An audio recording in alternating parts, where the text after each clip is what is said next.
என்னோட சேனலுக்கு உங்களை நான் வரவேற்கிறேன். நான் நல்லா இருக்கேன். நீங்க எல்லாரும் நல்லா இருப்பீங்கன்னு நம்புறேன்.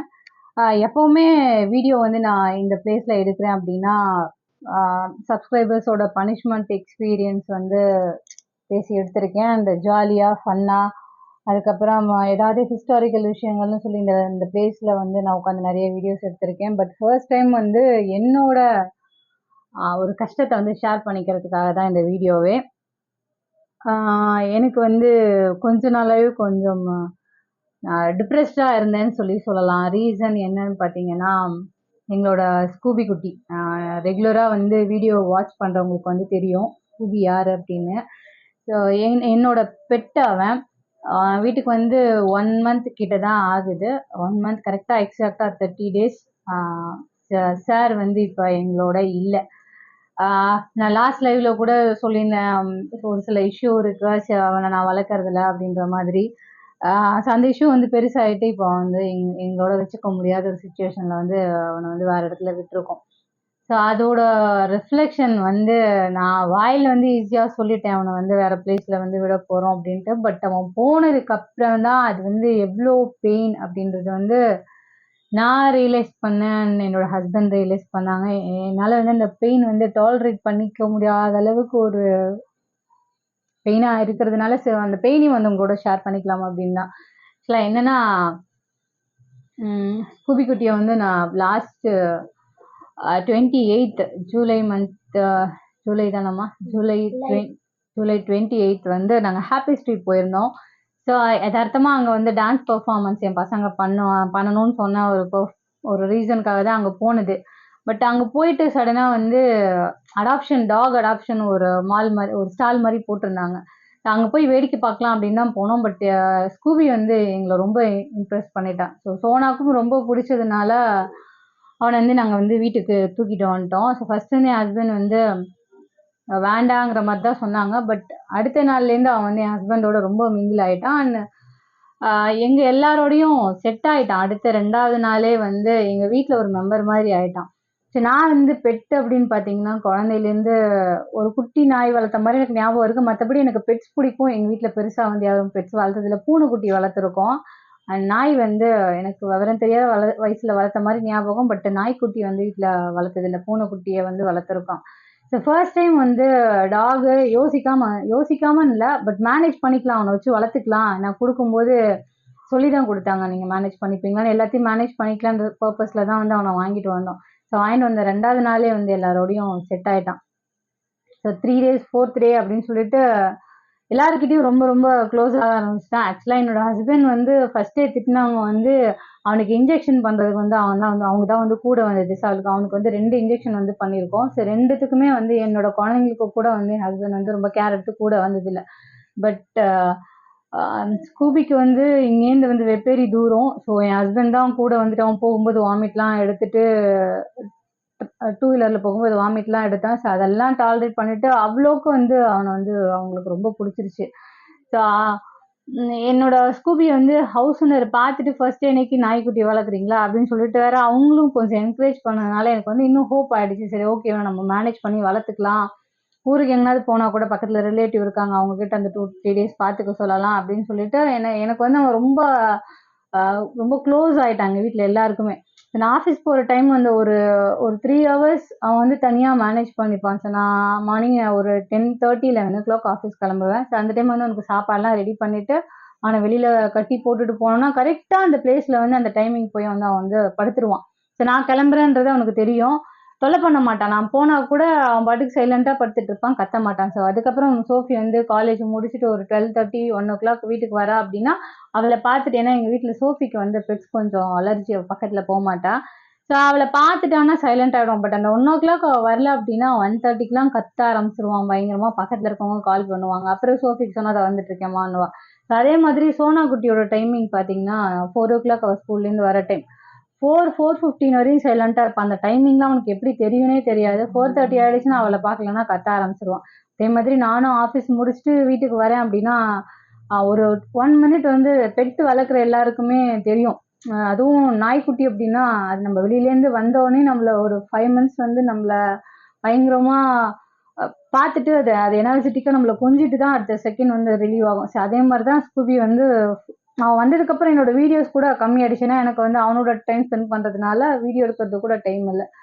சரி சடனாக என்னன்னா ஹவுஸ் ஓனர் வந்து திடீர்னு ஒரு நாள் கூப்பிட்டு பக்கத்தில் இருக்கவங்களுக்குலாம் டிஸ்டர்பன்ஸாக இருக்க மாதிரி ஃபீல் பண்ணுறாங்க. ஸோ நீங்கள் வந்து வீடு ஷிஃப்ட் பண்ணிக்கோங்க அப்படின்னு சொல்லிட்டாங்க. ஸோ அது சொன்ன நாள்லேருந்து வந்து எங்கள் வீட்டில் எல்லாருக்குமே கஷ்டமா இருந்தது. நானும் வந்து என்னோட ரேஞ்சில் அவனை வந்து விட்டுறக்கூடாதுன்னு சொல்லிட்டு எவ்வளோக்கு எவ்வளோ சர்ச் பண்ண முடியுமோ அந்த அளவுக்கு வந்து எங்களுக்கு வந்து 1 மந்த் தான் டைம் கொடுத்துருந்தாங்க. சர்ச் பண்ணோம். பட் மோஸ்ட்டாக எல்லா வீட்லேயுமே வந்து பெட்டு இருந்தால் அலவுட் இல்லைன்ற மாதிரி சொல்லிட்டாங்க. ஸோ அடுத்து என்ன பண்ணுறது அப்படின்னு சொல்லிட்டு யோசிக்கும்போது சோஃபி குட்டியோட ஃப்ரெண்டு வந்து நீங்கள் வீடு பார்க்குற வரையும் வந்து எங்ககிட்ட வந்து எங்கள் வீட்டில் ஆல்ரெடி ஒரு 6 டாக் வந்து நாங்கள் வச்சுருக்கோம். ஸோ நீங்கள் வந்து எங்ககிட்ட கொடுங்க, நான் அது வரையும் பார்த்துக்கிறேன், நீங்கள் வீடு ஓகே ஆனதுக்கப்புறம் கூப்பிட்டுக்குங்க அப்படின்னு சொல்லிட்டு சொன்னால் சரி ஓகே அப்படின்னு சொல்லிட்டு அதை ஒரு வீடு பார்க்குற வரையும் கொடுக்கலான்ற மாதிரி யோசிச்சு வந்து நேற்று ஆஃப்டர்நூன் வந்து ஸ்கூட்டியை வந்து தூக்கிட்டு போயிட்டாங்க. ஸோ எனக்கு அவனை கொடுக்குற வரைக்குமே எதுவுமே தெரியல. பட் ஆஃபீஸ் முடிச்சு வீட்டுக்கு நான் வரும்போது அவனோட அந்த ஸ்மெல்லு, அதுக்கப்புறம் அவன் விளையாண்ட இடம்னு சொல்லிட்டு எல்லாமே என்னால் வந்து கண்ட்ரோல் பண்ணவே முடியல. கொடுக்கலான்றது நார்மலாக சொல்லிட்டேன். பட் அவன் போனதுக்கப்புறம் அவனோட மெமரிஸ் வந்து அது பெட்டு வளர்க்குறவங்களுக்கு தான் வந்து மேபி தெரியும். நார்மலாக பார்க்குறவங்களுக்கு இது புரியுமா என்னன்னு தெரியல. நான் யாருக்காகவும் இவ்வளோ தூரம் ஃபீல் பண்ணதில்ல. நான் என்னை நம்பி வந்த ஒருத்தரை வந்து நம்ம பார்த்துக்க முடியாமல் கொண்டு விட்டுட்டோமேன்ற குற்ற உணர்ச்சி, அதுக்கப்புறம் அவனுக்காக இன்னும் வீடு வந்து நான் இப்போ ரிசர்ச் பண்ணிகிட்ருக்கேன். கிடச்சிச்சுன்னா அவனை வந்து நான் அங்கேருந்து கூட்டிகிட்டு வந்துடணும்னு சொல்லிட்டு எனக்காக வீட்டுக்குள்ளே வந்தோடனே அவன் வந்து வாய் பேச முடியாது. ஸோ என்னை நம்பி தான் வந்த ஒருத்தன் இப்போ இன்னொரு பிளேஸில் இருக்கும்போது அவன் வந்து செட் ஆகிட்டான்ற மாதிரி சோஃபியோட ஃப்ரெண்டு வந்து சொன்னாங்க. நிறையா டாக் இருக்கிறதுனால அவங்க கூட விளையாண்டுட்டு சாப்பிட்டுட்டு செட் ஆகிட்டான்ற மாதிரி. பட் என்னால் வந்து இதை அக்செப்ட் பண்ணிக்கவே முடியல. அவன் வந்து 6 மணி ஆனால் ஏன்னா டைமிங் ஆனால் வந்து எல்லாத்தையுமே அவன் எதிர்பார்த்துட்ருப்பான். ஸோ அந்த 1:00 ஆகும்போது எனக்குள்ள ஒரு பதட்டம் இருக்கும், தேடுவானோ அப்படின்னு. அதே மாதிரி 6:30, 7 ஆயிடுச்சு அப்படின்னா நேற்றெல்லாம் வந்து என்னால் கண்ட்ரோல் பண்ண முடியல. சோனா குட்டியாலையும் அதை டாலரேட் பண்ணிக்கவே முடியல. ஏன்னா நான் வந்து ஒரே ஒரு தடவை அவன் வந்து டச் பண்ணிக்கிறேம்மா, நீ கொடுத்துட்டம்மா, அவனை கூட்டிகிட்டு வந்துடுமா அப்படின்னு சொல்லும் போதெல்லாம் நான் வந்து இந்த மாதிரி பெயின் வந்து இது வரையும் அனுபவிச்சதில்லை. நமக்கு பிடிச்ச ஒருத்தர் நம்மளை விட்டு, அதாவது ஷார்ட் பீரியட் தான் எங்களோட அவன் இருந்தது, ஒரு 1 மந்த் தான். இதை வந்து ரியலைஸ் பண்ணிக்கவே முடியல. பயங்கரமா நான் அழுது, என் பொண்ணு அழுது, என் ஹஸ்பண்ட் வந்து அழ மட்டும்தான் இல்லை, அவங்க வந்து தாங்கிக்கிட்டாங்க. பட் எங்களால் வந்து அந்த பெயின் வந்து தாங்கிக்க முடியல. ஸோ எங்கே பார்த்தாலும் வீடு ஃபுல்லாக அவனோட மெமரிஸ், அவன் கடிச்சு வச்ச இடம், சோஃபா, அதுக்கப்புறம் ஷூ, எங்கள் வீட்டு அருகால்னு சொல்லி எல்லா இடமுமே வந்து அவனோட மெமரிஸ். நேத்தெல்லாம் வந்து எனக்காக வெயிட் பண்ணிட்டு இருப்போனேன்னு எனக்குள்ளே வந்து ஒரு குற்ற உணர்ச்சி. அம்மா வருவாங்கன்னு காத்துட்டே இருந்திருப்பான். மேபி அவன் பேச முடிஞ்சா சொல்லியிருப்பான்னு நினைக்கிறேன். பட் அவன் என் சோஃபியோட ஃப்ரெண்டு வந்து சும்மா சொல்லக்கூடாது. அவன் விளையாடினது, அதுக்கப்புறம் மற்ற டாகோட சேர்ந்து விளையாண்டது, சாப்பிட்டதுன்னு சொல்லி அவன் மறந்துட்டானா இல்லை வந்து யோசிச்சுட்டு இருப்பானான்றது வந்து தெரியல.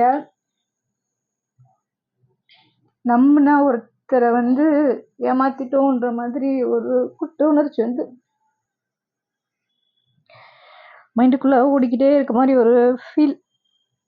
இது பார்க்குற நீங்கள் யாராவது வந்து யோசிக்கல, உன்னால தான் வளர்க்க முடியலன்னா எதுக்கு தூக்கிட்டு வந்த அப்படின்னு. பட் நான் வந்து house owner first day okay சொன்னோடனே எனக்குள்ள ஒரு சந்தோஷம். நம்ம வந்து அவனை கடைசி வரையும் பார்த்துக்கலாம், ஊருக்கு போனாலும் சரி எங்கே போனாலும் சரி. அதுக்கான சோர்ஸ் எல்லாம் வந்து நான் நிறைய தேடி தேடி வச்சுருந்தேன். ஸோ அவனுக்கு எப்படி ட்ரைனிங் கொடுக்கணும், அவனை எப்படி ஒபீடியண்ட்டாக. நான் வந்து இது வரைக்கும் என்னோட சப்ஸ்கிரைபரில் ஒரு சில பேரை மட்டும்தான் சப்ஸ்கிரைப் பண்ணியிருக்கேன் தவிர நான் மோஸ்ட்டாக எந்த சேனலையும் வந்து சப்ஸ்கிரைப் பண்ணதில்லை ஜாஸ்தி. இவனுக்காக வந்து நான் நிறைய டாக் சேனல் வந்து அவன் பாட்டி ட்ரைனிங் பண்ணுறது, அதுக்கப்புறம் வாக்கிங் ட்ரைனிங் பண்ணுறது, அதுக்கப்புறம் ஒபீடியண்ட்டாக எப்படி இருக்கிறது, எப்படி சாப்பிட சொல்லி கொடுக்குறதுன்னு சொல்லி தினமும் அவனுக்காக வந்து நான் வீடியோஸ் பார்த்து அவனுக்கு வந்து நான் எல்லாம் வந்து ஒரு ஷார்ட் பீரியட்லேயே சொல்லி கொடுத்துட்டேன். அந்தளவுக்கு அவனை வந்து பழகிட்டான். எல்லாருமே வந்து கேட்டாங்க, எந்த சேனல் எப்போ பார்த்தாலும் டாக் வீடியோவே பார்த்துட்டு இருக்கியே அப்படின்னு சொல்லிட்டு. ஸோ அவன் வந்து என்னோட வச்சுக்க முடியல. அந்த அந்த வருத்தம் வந்து என்ன சொல்கிறது, நான் சென்னை வந்து ஒரு 18 இயர்ஸ்ல வந்து இது நாள் வரைக்கும் நான் எனக்கு வந்து நிறைய ஆம்பிஷன் வச்சிருக்கேன். எல்லாரையும் வந்து கூட இருக்கவங்கள சந்தோஷமா வச்சுக்கணும், பிள்ளைங்கள நல்லா படிக்க வைக்கணும் அப்படின்னு நிறைய ஆம்பிஷன் வந்து எனக்குள்ள இருந்திருக்கு. பட் நான் வந்து சொந்தமா வீடு வாங்கணும்னு இது நாள் வரையும் வந்து நான் யோசிச்சதே இல்லை. பட் ஃபர்ஸ்ட் டைம் நேத்து வந்து நான் விட்டுட்டு வந்ததுக்கு அப்புறம் இதுக்கப்புறம் வந்து எப்படியாவது வந்து நம்ம ஒரு சொந்த வீடு வாங்குறோம். ஒரு சின்ன பெட்டை வந்து நம்மளால வச்சுக்க முடியல, ஒரு வீடு இல்லைன்ற ஒரு ரீசனால வந்து நம்மளால ஒரு பெட்டை வச்சுக்க முடியலன்னு நினைக்கும் போது வந்து அது எனக்கு அந்த அது எப்படி சொல்றதுன்னு தெரியல. ஆக்சுவலா நம்ம ஹவுஸ் வரையும் ஒன்றும் சொல்ல முடியாது. ஏன்னா நிறைய பேர் வந்து இருக்காங்க பக்கத்துல பக்கத்துல. ஸோ அவங்களுக்கு டிஸ்டர்பன்ஸ் வரக்கூடாதுன்றதுனால ஒரு ரீசனால வந்து அவர் வந்து அப்படி சொன்னது. பட் நம்ம அவரையும் குறை சொல்ல முடியாதா. ஸோ நான் எவ்வளோ ட்ரை பண்ணேன் அவனோடய நான் வச்சுக்கிறதுக்கு, நம்ம வேற வீடு பார்க்கலான்னு. பட் நடக்கல.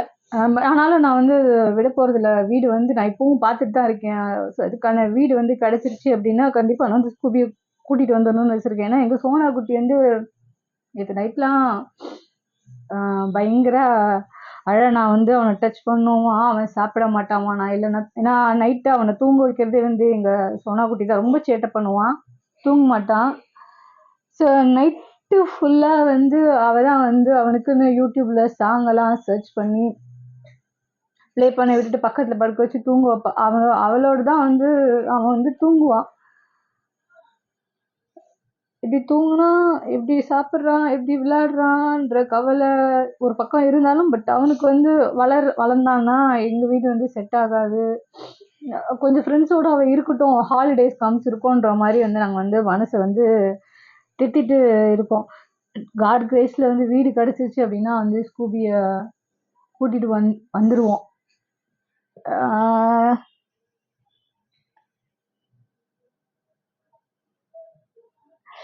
பெட் வளர்க்குறவங்களால மட்டும்தான் வந்து இந்த பெயினை வந்து ரியலைஸ் பண்ண முடியும். எங்கள் வீட்டில் ஒரு ஆள் வந்து குறைஞ்சு போன மாதிரி ஒரு ஃபீலு. அதுக்கப்புறம் நம்பி வந்த ஒருத்தரை வந்து என்னால் பார்த்துக்க முடியலையேன்ற ஒரு குற்ற உணர்ச்சி எல்லாம் சேர்ந்து அது ரொம்ப நாளாக ஒரு என்ன சொல்கிறது பயங்கர டிப்ரெஷன் அது. ஸோ அவனுக்காகவே வந்து எங்கள் சோனா குட்டியை வந்து எங்கள் சோஃபி வந்து நான் அழறதை பார்த்துட்டு நான் வந்து அவ்வளோ சீக்கிரத்தில் எந்த ஒரு விஷயத்துக்கும் அழமாட்டேன். நிறையா கஷ்டத்தை வந்து ஃபேஸ் பண்ணியிருக்கேன். பட் இதை என்னால் ஃபேஸ் பண்ணுறது வந்து ரொம்ப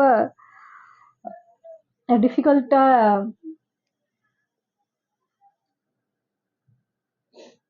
வீடு வீடு வாங்கணும். இப்போ வந்து நான் ஒரு வீடு எப்படியாவது நான் பார்த்து ஸ்கூபியை கூட்டிகிட்டு வந்துடுவேன். பட் ஃப்யூச்சரில் வீடு வாங்கணுன்றது தான் என்னோட ரொம்ப லேட்டாக நான் இது ஆம்பிஷனாக வச்சுருக்கேன்னு என்னென்னு அது எனக்கு தெரியல. நான் வீடு வாங்கணுன்றது எனக்கு ஒரு விஷயமாவே நான் எதுவும் ஃபீல் பண்ணதில்லை. பட் இப்போ வந்து நான் ஃபீல் பண்ணுறது எனக்குன்னு ஒரு வீடு இருக்கணும். அது ஃபுல்லாக வந்து என்னோட ஆம்பிஷனே வந்து வீடு ஃபுல்லாக பெட்ஸ் இருக்கணும், நாய் வளர்க்கணும், ஆடு வளர்க்கணும், பூனை வளர்க்கணும். பட் அது நம்ம ஒரு குறிப்பிட்ட ஏஜுக்கு அப்புறம் பசங்களாம் செட்டில் ஆனதுக்கப்புறம் பண்ணிக்கலான்ற ஐடியாவில் இருந்தது. பட் இப்போ எங்கள் ஸ்கூபி போனதுலேருந்து அது வேற மாதிரி யோசிக்க ஆரம்பிச்சிட்டேன். நான் இங்கே பேசிட்டு இருக்கேன், பின்னாடி என்னங்க சோனா குட்டியும். ஏன்னா அவளாலையும் அந்த பெயின் வந்து தாங்கிக்க முடியல. நான் வாடகை வீட்டில் இருந்தோன்னா நார்மலாக வந்து ஆணி அடிக்கக்கூடாது, வீட்டுக்கு கெஸ்ட் வரக்கூடாது, தண்ணி நிறைய யூஸ் பண்ணக்கூடாது, வீடை நீட்டாக வச்சுக்கணும், இத்தனை டைமுக்கு மேலே யாரும் வீட்டுக்குள்ளே வரக்கூடாது, நிறையா டேர்ம்ஸ் அண்ட் கண்டிஷன் வந்து ஃபேஸ் பண்ணியிருக்கேன். பட் ஃபர்ஸ்ட் டைம் வந்து டாக் இருந்ததுன்னா நீங்கள் காலி பண்ணிக்கோங்கன்றதை வந்து நான் ஃபேஸ் பண்ணும்போது தான் வந்து எனக்கு ரொம்ப கஷ்டமாக இருந்தது.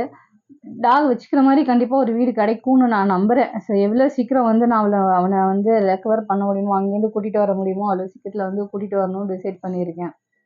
இப்போ நான் இது நாள் வரையும் சிரித்து பேசி பார்த்துருப்பீங்க. பட் ஃபர்ஸ்ட் டைம் வந்து என்னோட கஷ்டத்தை உங்ககிட்ட ஷேர் பண்ணிக்கணுன்ற பர்பஸ்க்காக தான் இந்த வீடியோவே. நடிப்பட்டு சோனாவை சமாளிக்கிறது தான் பயங்கர எனக்கு ரொம்ப கஷ்டமான விஷயமா இருந்தது. நான் கூட எங்கே போனாலும் அவனோட மெமரிஸ் தான்.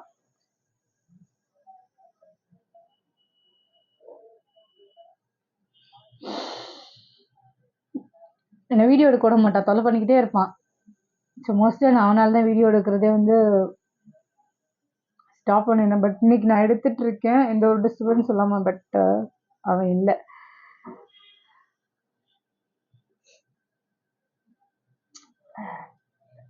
2-3 டேஸில் வந்து பார்க்க போவோம். ஸோ நான் உங்களுக்கு வந்து அவன் எப்படி இருக்காங்கிறத வந்து உங்களுக்கு அந்த வீடியோவில் காட்டுறேன். சீக்கிரமாகவே நான் என்னை வந்து நான் அவனை வந்து கூட்டிகிட்டு வரணுன்ற மாதிரி தயவு செஞ்சு இதுக்கான சுச்சுவேஷன் நம்ம இன்னொன்று ப்ரே பண்ணிக்கோங்க.